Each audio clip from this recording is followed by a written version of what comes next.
Welcome back to today's video. We'll be review the 2014 biographical war drama movie, American Sniper. Get ready to remember all the action parts and thrilling moments of this unforgettable movie. The movie starts with a U.S. military convoy in Iraq. Chris Kyle, the main character and a sniper, is on a rooftop observing the convoy through his sniper rifle. He notices a man on another rooftop who seems to be watching the convoy and talking on a cell phone. Kyle reports this to his team, and they inform him that if the man is reporting troop movements, he can take the shot. However, Kyle hesitates. Suddenly, the man disappears from the rooftop, and a woman and a young boy emerge from the same building. They start walking towards the convoy. Kyle reports their presence, noticing that the woman's arms aren't swinging as she walks and that she appears to be carrying something. Through his scope, he realizes that the woman hands a grenade to the boy. Once again, he receives permission to shoot, but his fellow Marine warns him that shooting a child could land him in prison if he's mistaken. The film then shifts to a young Chris, out hunting with his father. He takes a shot and successfully kills a deer. His father praises him for his great aim, acknowledging his talent. Excited, Chris rushes towards the deer, dropping his gun on the ground. However, his father scolds him for not treating his gun with respect. Throughout several scenes from his childhood, we see Chris, his younger brother Jeff, and their parents attending church. During one visit, Chris discreetly takes a worn-out copy of the New Testament. There is also a scene where Jeff is being bullied by a bigger kid on a playground. Chris intervenes, pulling the bully away and defending his brother. In the next scene, the family is seated at the dinner table, and Chris's father imparts some wisdom. He explains that there are 3 types of people in the world: sheep, wolves, and sheepdogs.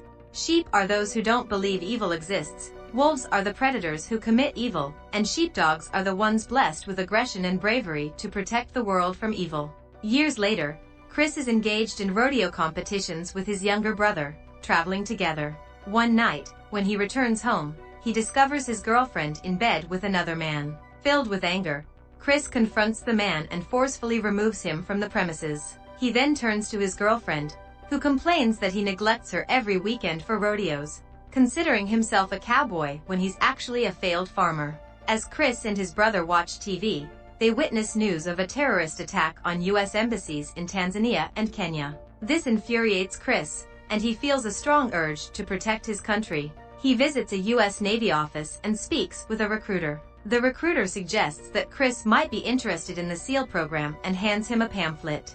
Chris mentions that he isn't much of a swimmer, but the recruiter acknowledges that it's not for everyone. Chris declares that he is not like most men.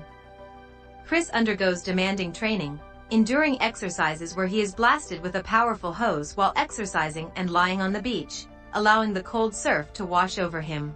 The officers who run the training verbally taunt him, mocking his age of 30 as being too old to become a SEAL. He also undergoes sniper training, drawing upon his hunting background. During this time, Chris meets a woman named Taya at a bar. She expresses her reservations about marrying a SEAL due to her sister's experience with infidelity and constant lies. Taya challenges Chris to a drinking contest, attempting to showcase her toughness, but she ends up vomiting outside the bar. Chris stands by her side, holding her hair back and taking care of her. He persistently calls her until she agrees to go on a date, and their relationship develops. At one point, Taya asks Chris if he ever thinks about the people at the receiving end of his gun, to which he responds that he simply wants to protect his country.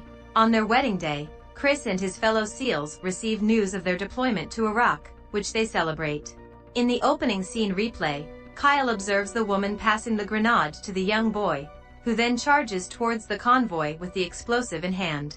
Kyle takes the decisive shot, killing the boy. The woman, distraught, rushes towards her fallen child, but instead grabs the dropped grenade and continues running towards the convoy. Just as she is about to hurl the grenade, Kyle shoots her. The grenade falls short of the convoy and detonates harmlessly. Back at the base camp, a fellow SEAL congratulates Kyle on his first kill. Kyle doesn't show remorse, but he confesses that this experience of protecting his country isn't what he had envisioned. Kyle continues to serve as an overwatch for Marine units conducting house-to-house searches in an evacuated city, targeting an Al-Qaeda leader named Sarkali. They are instructed to consider any military-aged male in the city as a potential threat. Kyle remains vigilant and successfully eliminates several attackers armed with guns and explosives. He is dedicated to his duty, even urinating in his position to avoid leaving his watch. After a particular shift, Kyle reports having 6 kills, surpassing the combined tally of all the other snipers. This earns him the nickname The Legend among his fellow troops. Additionally, Al-Qaeda places a bounty on Kyle's head.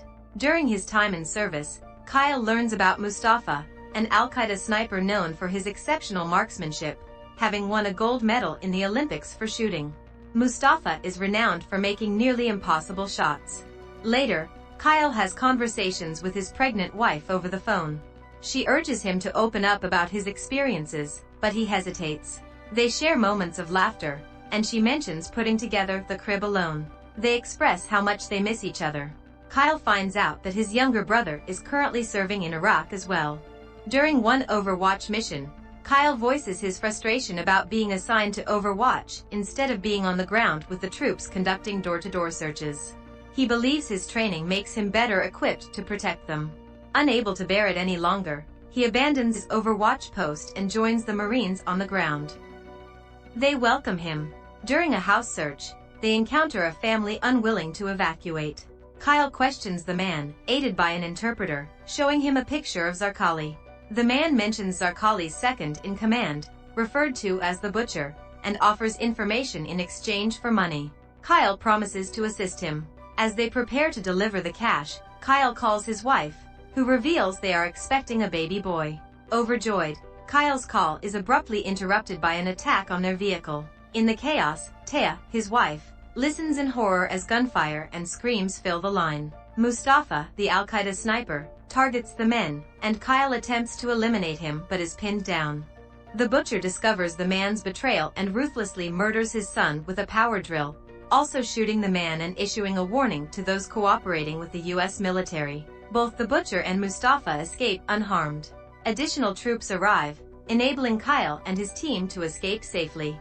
A few days later, the troops return, and Taya tearfully reunites with Kyle. Kyle struggles to readjust to life at home. During a checkup at the obstetrician's office, the doctor asks Kyle how he's doing. He dismisses their concerns, even though his blood pressure is slightly high.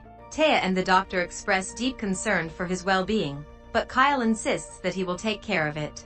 As they drive away, Taya continues to encourage Kyle to open up, but he remains adamant that he is fine. Eventually, Taya goes into labor, and they rush to the hospital where she gives birth to their son. Kyle is then redeployed for a second tour in Iraq. Upon arrival, he spots his younger brother, Jeff, marching with his own unit. Kyle cheerfully greets Jeff, who appears worn out and conflicted, about to be sent home. Jeff bitterly expresses his feelings about the war zone. Later, in the pursuit of the Butcher, Kyle leads a tightly knit team of SEALs, including his longtime comrades. During their mission, Mark, one of Kyle's men, begins expressing regret about the war. Kyle reminds him that they are patriots serving their country and protecting their families. They receive intelligence suggesting that the Butcher might be hiding in a specific building. To gain a tactical advantage, the team occupies a nearby home, whose occupants claim ignorance about any terrorist activity. While observing the target building, they are unexpectedly invited to join the family for a holiday meal. Engaging in lively conversation, Kyle notices the man's raw elbows and becomes suspicious. Under the guise of going to the bathroom, Kyle searches the apartment and discovers a hidden stash of guns and weapons. He confronts the man, revealing his findings. At gunpoint, they force the man to knock on the door, gaining entry based on his recognition by the occupants. When a sniper eliminates the door opener, the man seizes the fallen attacker's weapon and attempts to shoot at the SEALs. In response, the SEALs neutralize the man. The team proceeds to clear each room of the building, searching for the Butcher. Unfortunately, the Butcher manages to escape through secret tunnels. Later, during a casual conversation, another SEAL named Biggles shares that he bought an engagement ring locally to save money. The men playfully tease him about the ring's quality and possible dubious origins, but Biggles brushes it off and jokes that he'll tell his girlfriend it's from a reputable jeweler like Zales. In a subsequent battle, tragedy strikes as Mustafa shoots Biggles in the face. The team quickly evacuates him back to the base, where he undergoes emergency surgery. Fueled by a burning desire for revenge, the troops waste no time and immediately head back into action. Unfortunately, during the mission, Mark is shot and presumed to have been killed. The loss of their comrade weighs heavily on the team as they continue their pursuit, driven by their determination to avenge their fallen brothers. Between deployments, Kyle struggles to readjust to civilian life. He becomes deeply startled by loud noises, and during a visit to an auto body shop, a young Marine approaches him. The Marine expresses his gratitude, sharing that Kyle had once saved his life. He asks Kyle to consider visiting the VA to talk with fellow veterans. He interacts with his son, who views him as a hero for allowing the Marine to go home to his own daughter. Despite the praise, Kyle feels uncomfortable and uneasy with the admiration. During this time, Taya gives birth to their second child, a daughter. When Kyle visits the hospital and sees his crying daughter waiting for attention, he becomes increasingly agitated and yells at the nurse. Taya bitterly points out that he is missing precious moments of their children's childhood, urging him to prioritize their family over his duty. They argue, with Taya questioning if he has a death wish and expressing her unwillingness to wait for him if he chooses to deploy again. Despite his family's pleas, Kyle still feels a strong pull to return to the war. He visits Biggles in the hospital, who appears to be in good spirits and shares his engagement news. Kyle, seemingly oblivious to the challenges of being married to a SEAL, sees himself as a patriotic protector. Tensions escalate between Kyle and Taya, with her ultimatum that she and the children will not be waiting for him if he leaves again. Later, in camp, Kyle receives the devastating news of Biggles' death following surgery. The team is informed that engineers constructing a wall around the city are being targeted by a skilled sniper, possibly Mustafa. Despite an oncoming sandstorm, Kyle and his team are sent out to locate and neutralize the threat. Taking their positions on a rooftop, they aim in the direction they believe Mustafa is shooting from. However, Mustafa swiftly changes angles and kills another soldier constructing the wall, forcing the SEALs to adapt their setup. Kyle spots Mustafa through his scope, but the team is skeptical of the distance, over 2,000 yards, and doubts his ability to make the shot. Additionally, numerous insurgents are observed walking around the building, risking exposure if Kyle takes the shot. The leader calls for a response team from the base, but it will take time for them to arrive. They caution Kyle against taking the shot until backup is present. Encouraged by one of his fellow SEALs, Kyle takes the shot, successfully killing Mustafa. However, the sound of the gunshot alerts the insurgents, who swarm the rooftop. The 4 SEALs ration their ammunition and fight off the terrorists as they await backup. Tearfully, Kyle calls Taya, expressing his readiness to come home. The men fight their way off the rooftop as the backup finally arrives amidst the raging sandstorm. Struggling with limited visibility, they make their way towards the vehicle, exchanging gunfire with the insurgents to protect each other. 3 SEALs manage to reach the truck bed, but Kyle falls behind when he is shot. The others slow down, allowing him to barely make it back into the truck just in time. Kyle returns home, still feeling disconnected from his family life. During a family barbecue, Taya notices him staring intently at the TV, even though it's turned off. She tries to engage him in the festivities, and they watch their children play. Suddenly, a dog grabs a boy's collar and starts pulling on it. In a moment of distress, Kyle impulsively rips off his belt and reaches for the dog, as if he might harm it. Taya cries out in horror, and Kyle snaps back to reality, realizing his actions. Recognizing the need for help, Kyle seeks support from a psychiatrist who specializes in readjustment to civilian life. With their guidance, he gradually regains his sense of self and begins to reconnect with his family. He spends time playing with his children, cherishing precious moments and finding joy in their presence. Taya expresses her pride in Kyle for finding himself and finding his way back to his family.